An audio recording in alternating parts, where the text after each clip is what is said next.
Okay students, तो ये आपकी आज property number third. Last time हमने 2 प्रॉपर्टीज़ पढ़ी हैं।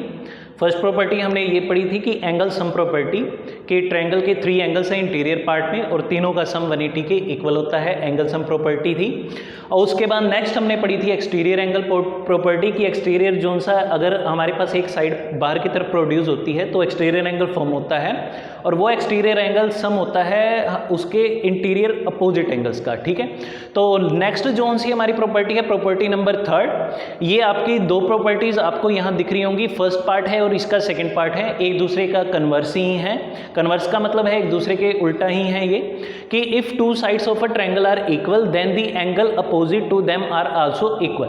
कि अगर आपको ट्रायंगल्स की 2 साइड्स इक्वल दे रखी हैं तो उनके जो अपोजिट एंगल्स हैं वो भी एक दूसरे के इक्वल हो जाएंगे। फॉर एग्जांपल के लिए अगर हमने ये वाला ट्रायंगल चूज कर लिया ABC, तो अगर मैं चेक करूं कि सपोज कर लेता हूं AB की वैल्यू AC के इक्वल है, तो प्रॉपर्टी ये कह रही है कि अगर 2 साइड ट्रायंगल्स की इक्वल हैं तो उनके जो अपोजिट एंगल बन रहे हैं वो भी एक दूसरे के इक्वल होंगे।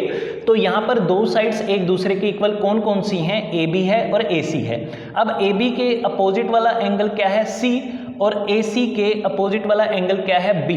तो यहाँ से प्रॉपर्टी ये कहेगी कि अगर 2 साइड्स इक्वल हैं तो उनके अपोजिट वाले जो से एंगल हैं वो भी एक दूसरे के इक्वल होंगे। ये है आपकी प्रॉपर्टी नंबर थर्ड का फर्स्ट पार्ट कि अगर 2 साइडें ट्रायंगल की इक्वल हैं तो उनके अपोजिट एंगल क्या हो जाएंगे? इक्वल हो जाएंगे। इसको थोड़ा सा और चेक कर लेते हैं हम। अब दूसरी कंडीशन बच्चों मैं इसमें ये मान लेता हूं,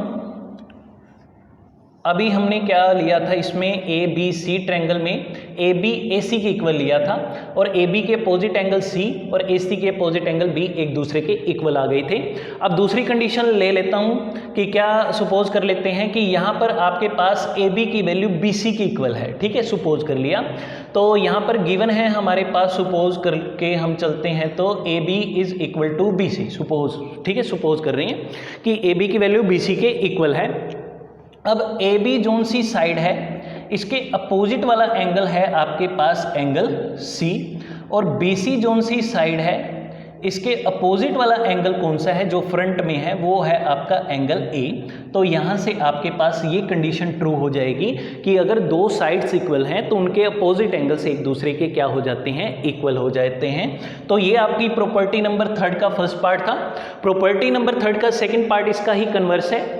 अभी हमने पढ़ा था साइड्स इक्वल हैं तो अपोजिट एंगल इक्वल हो गए। अब हम पढ़ेंगे कि अगर 2 एंगल्स इक्वल हैं तो उनकी अपोजिट साइड्स इक्वल हो जाएंगी। तो सपोज कर लेते हैं same triangle ABC but condition differ है। कंडीशन क्या है? सपोज कर लिया angle B is equal to angle C। अब एंगल्स पर बात कर रहा है। अब गिवन है angle B is equal to angle C।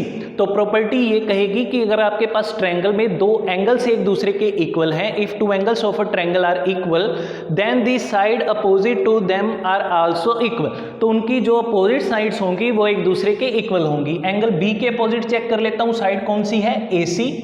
और एंगल C के अपोजिट वाली साइड चेक कर लेता हूं, कौन सी है? AB। तो यहां से कंडीशन आ गई AC is equal to AB। तो ये आपकी जनरल प्रॉपर्टी थी।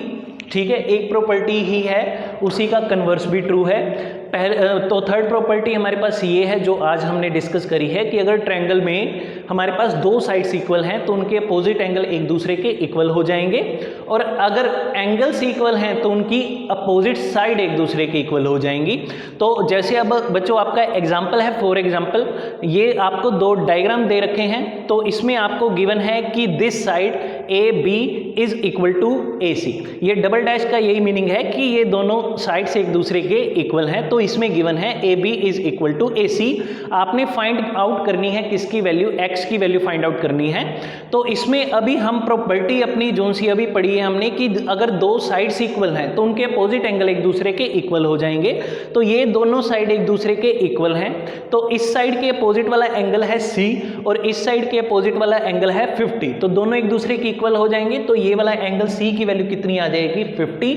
नेक्स्ट आपने प्रॉपर्टी 1 यूज करनी है, एंगल सम प्रॉपर्टी कि ट्रायंगल के तीनों एंगल्स का सम 180 के इक्वल हो जाएगा। दिस इज 100 एंड ये उधर जाके माइनस हो जाएगा, आपके पास 80 आंसर आ जाएगा X का। सेकेंड डायग्राम आपको ये गिवन है, ABC ट्रायंगल दे रखा है। अब इसमें देखो आपको AB साइड AC के अगेन इक्वल दे रखी है, तो AC के अपोजिट वाला एंगल है B और AB के अपोजिट वाला एंगल है X, तो दोनों की वैल्यू एक दूसरे की इक्वल हो जाएगी, तो एंगल B की वैल्यू भी क्या बन जाएगी X। अब दोबारा वही प्रोसेस आपने करना है, यहाँ पर क्या लगाना है अपनी एंगल सम प्रॉपर्टी। तो एंगल सम प्रॉपर्टी क्या है, ट्रायंगल के तीनों एंगल्स का सम 180 के इक्वल है। x प्लस एक्स 2x हो जाएगा, 70 उधर माइनस करेंगे, 110, 2 उसको डिवाइड करेगा तो x की वैल्यू कितनी आ जाएगी आपके पास 55। तो ये बच्चों आपकी प्रॉपर्टी नंबर 3 थी। इसमें क्या है कि अगर ट्रायंगल है आपके पास, दो साइड्स इक्वल हैं तो उनकी अपोजिट एंगल्स इक्वल हैं। अगर उनके अपोजिट, अगर आपको ट्रायंगल में दो एंगल्स इक्वल दे रखी हैं तो उनकी अपोजिट साइड्स इक्वल हो जाएंगी। ये दोनों एक ही प्रॉपर्टी का कन्वर्स है कि दो साइड्स इक्वल हैं तो अपोजिट एंगल इक्वल हो गए, और अगर एंगल्स इक्वल हैं तो उनकी अपोजिट साइड्स इक्वल होगी। ये आपकी प्रॉपर्टी नंबर 3 है।